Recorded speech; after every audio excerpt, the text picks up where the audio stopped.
नमस्कार. मी गुलाबराव खंडागळे, तंत्र समन्वयक, संभाजीनगर.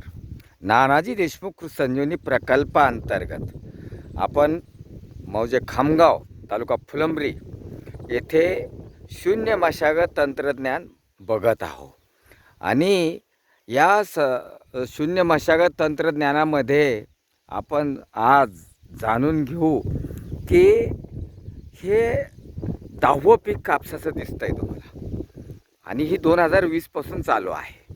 2020पासून तर अद्यावतपर्यंत ह्या जमिनीमध्ये ना निंदन, ना खुरपणी, ना नांगरणी, ना वखरणी, ना डवरणी असा हा कापूस तुम्हाला दिसतोय चालू. आणि येथे 2 हंगाम झाल्यावर थोडीशी उभारी दिलेली बघा.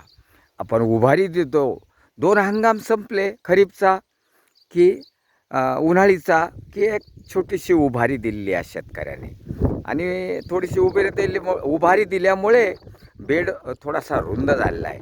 सगळ्या खोडांचा अगदी आपण बघू शकतो, मागील वर्षाचे खोडं बघू शकतो आपण. आणि खोडंसुद्धा तुम्हाला अगदी सगळे खोडं दिसत आहे बघा. आणि शून्य मशागत तंत्रज्ञानामुळे शेतकऱ्याला एक वरदान मिळालेलं आहे आणि जीवदान देखील मिळालं आहे. वरदान मिळालं शेतकऱ्याला, जीवदान मिळालं भूमातेला. अगदी खतं तयार होण्याचे प्रयत्न चालू आहे आपले. आणि खतं तयार झाल्यामुळे इथं बघा तुम्ही कसे खतं तयार होऊ लागले. आणि जमिनीमध्ये एक प्रकारचं चांगलं काम चालू आहे. आणि आपण बघतो आहो इथं सगळं की बघा हे कसं सच्छिद्र झालेलं आहे खोड. आणि एक चांगलं काम आपण बघतो आहो.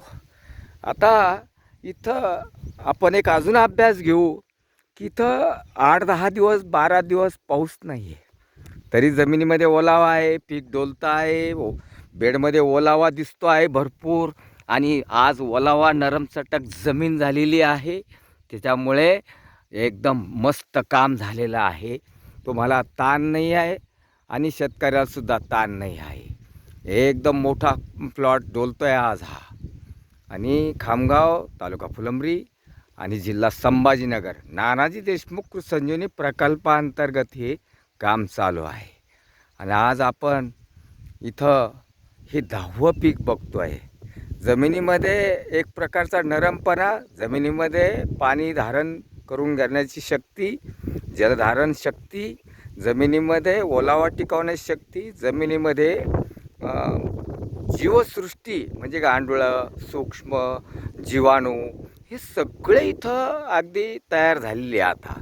आणि हे तग धरून ठेवता, ओलावा तग धरून ठेवता आणि ओलावा खिचूनसुद्धा आणता. इथं हा एक आनंद दिसतोय तुम्हाला. एकदम सुंदर पीक आपण बघू शकता. नानाजी देशमुख कृषी संजीवनी प्रकल्पाअंतर्गत आलेलं शून्य मशागत तंत्रज्ञान. धन्यवाद.